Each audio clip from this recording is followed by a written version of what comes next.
Bagaimana Jokowi bisa jadi presiden?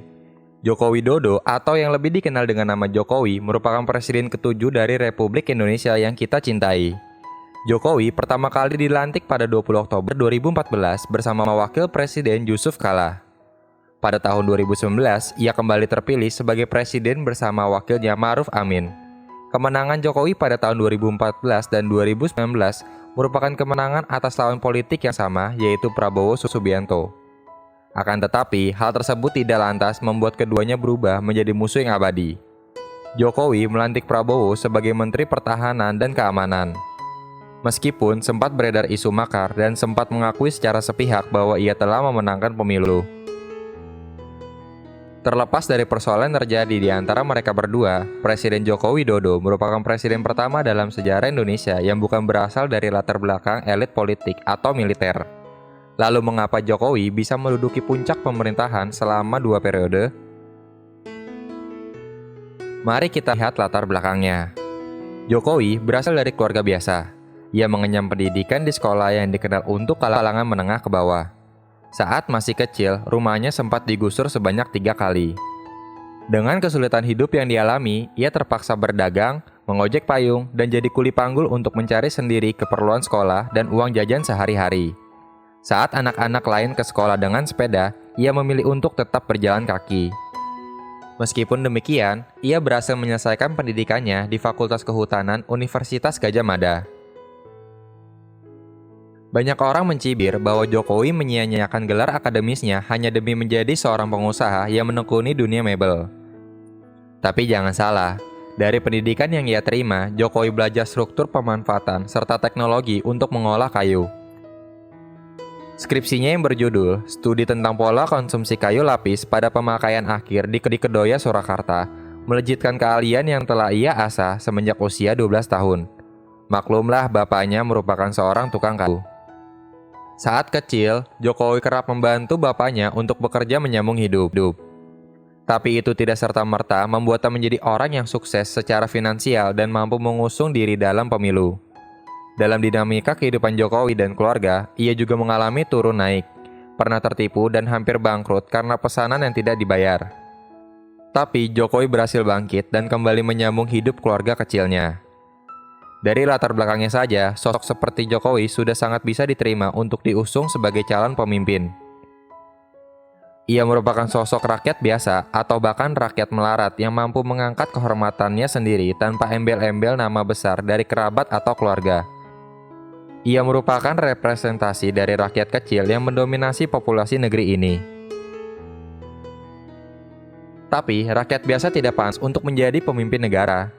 Secara sekilas, gambaran kehidupan Jokowi pada saat itu merupakan kehidupan biasa yang kerap kita jalani. Ia mungkin terlihat seperti tetanggamu, kerabat, atau bahkan dirimu sendiri, tapi tidak. Apa yang membuat Jokowi begitu dekat dengan rakyatnya adalah fakta bahwa ia pernah menjadi satu di antara mereka. Nelangsa dan sengsara.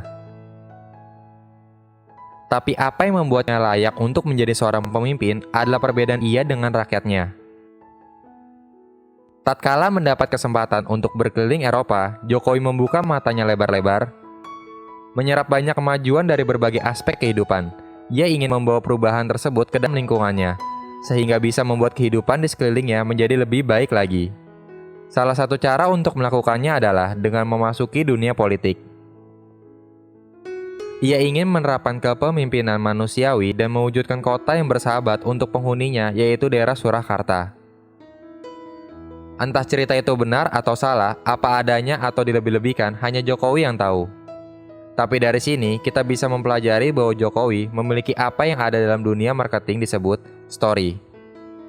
Story ini yang akan menggerakkan hati para calon konsumer, yaitu orang-orang yang pada akhirnya memilih Jokowi sebagai presiden.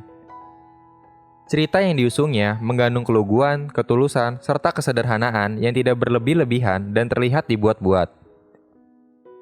Hasilnya, Jokowi terpilih sebagai wali kota Surakarta yang ke-16. Disitulah karir politik Jokowi dimulai.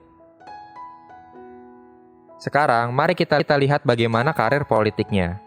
Jika yang ia sampaikan merupakan sesuatu yang dilebih-lebihkan, tentu Jokowi tidak akan bertahan sebagai wali kota Surakarta selama 7 tahun lamanya. Faktanya, rakyat sangat puas dengan masa jabatan Jokowi. Bahkan pada pemilihan kedua, ia mendapatkan suara sebanyak 90% dari para pemilihnya. Pengalaman jadi rakyat tak berdaya yang rumahnya pernah digusur 3 kali membawa dampak yang positif bagi pola pemerintahan dan kebijakan yang ia terapkan. Ia berhasil melakukan penataan ulang pada tata letak kota dengan hasil yang cukup signifikan tanpa harus menerima penolakan yang signifikan pula. Dalam beberapa tahun saja, Jokowi berhasil mengubah wajah kota Surakarta menjadi kota pariwisata, kota budaya, dan kota batik. Berkat usaha kerasnya itu, namanya masuk ke dalam top 50 pemimpin dunia versi majalah Fortune. Beralih pada kiprahnya sebagai gubernur DKI, meskipun memerintahnya hanya separuh dari porsi yang ditugaskan kepadanya, tapi Jokowi banyak memunculkan kebijakan yang bersifat populis. Misalnya saja Kampung Deret, Kartu Jakarta Sehat, dan Kartu Jakarta Pintar.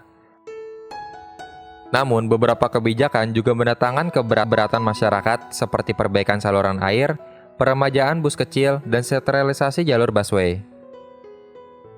Dalam rentang waktu itu, ia mendapatkan berbagai julukan, misalnya Obama dari Jakarta oleh BBC, Mr. Fix oleh The Economist, dan The Man of Madara Shirt oleh Time. Selama masa pemerintahan yang singkat itu, Jokowi dikenal dengan salah satu pemimpin yang sangat hobi belusukan. Ia tidak segan-segan untuk turun ke jalan, ke gorong-gorong, atau ke tempat kumuh yang jarang mau didatangi oleh politisi. Saking seringnya melakukan belusukan, Jokowi juga kerap dicap sebagai salah satu pemimpin yang hobi pencitraan. Entah itu dengan ketulusan ataupun hanya sekadar pencitraan, namun cap belusukan yang melekat pada dirinya membagi opini publik ke dalam dua kubu. Mereka yang mendukung dan menentang. Tentunya bisa ketahui siapa-siapa yang mendukung dan siapa yang menentang. Mereka yang mendukung tentulah dari golongan rakyat biasa yang merasa tersentuh oleh perhatian dari orang nomor 1 di DKI itu. Sedangkan mereka yang membenci menentang mungkin para elit yang berada di pihak oposisi dalam sebuah survei yang dilakukan saat pemilu 2019. Mayoritas pemilih Jokowi berasal dari kalangan berpendidikan rendah. 60% diantaranya hanya lulusan SD. Apapun itu, Jokowi sangat konsisten dalam menempatkan dirinya pada kubu orang-orang biasa ataupun rakyat jelata. Sehingga sebanyak apapun elit politik yang berseberangan dengannya, jumlahnya masih tetap akan kalah dengan jumlah orang biasa yang hidup di negeri ini. Hal itu juga ia terapkan tatkala berusaha bertahan di kursi kepresidenan. Setelah berhasil menang dengan merebut hati orang kecil, Jokowi merasa hal itu tidak cukup untuk mempertahankan ia dalam posisinya. Sehingga pada masa pemerintahannya, ia berusaha menjangkau orang-orang yang selama ini merasa terabaikan. Pertama adalah orang-orang di kawasan timur. Mereka adalah rakyat Indonesia yang selama ini mungkin kurang peduli dengan yang namanya demokrasi karena menganggap siapapun pemimpinnya tidak akan merubah apapun.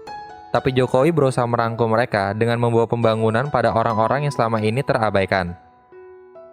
Sehingga meskipun kebanyakan orang di ibu kota berbalik membencinya dan menuntut perubahan, suara dari timur akan datang untuk mempertahankan kedudukan penyelamatnya. Kedua, adalah kaum muda dan milenial. Selama ini, politik cenderung identik dengan urusan orang dewasa yang sudah berpengalaman dan memiliki pertimbangan yang matang. Sehingga, pendapat dari kaum muda dalam urusan politik dan pemerintahan cenderung diabaikan. Padahal, mereka adalah pemilik potensial karena memiliki masa yang cukup banyak. Hal tersebut dimanfaatkan oleh Jokowi dengan senantiasa mendekatkan diri pada budaya populer yang berkembang.